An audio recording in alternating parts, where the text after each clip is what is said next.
December বলে তোমরা গাবলা দিয়ে এই টাকার উপর যাই খেলাবি তারা তোমরা সবাই টাকা পাবেন, ঠিক আছে? এটা আমাদের প্রতিযোগিতা 16 ডিসেম্বর। তোমরা কি খেলার জন্য রাজি আছেন? তাহলে তোমরা এক কাজ করো, ওই দাগ দেওয়া আছে ওখানে পিছনে, ওই দাগের ওখান থেকে মারবা। কেউ বিশৃঙ্খলা করবে না।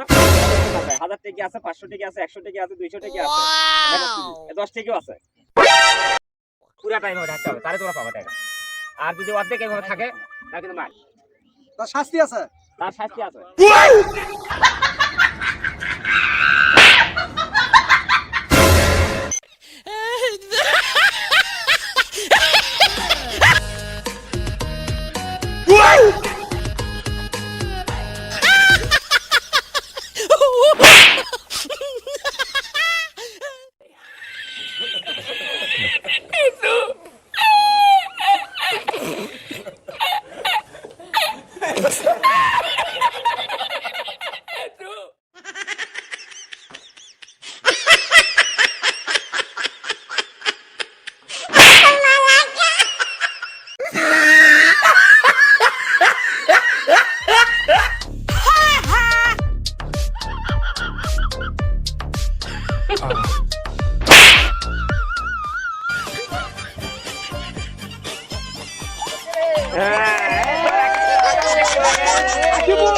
আকিবুল হাজার টাকা ফেলাতে।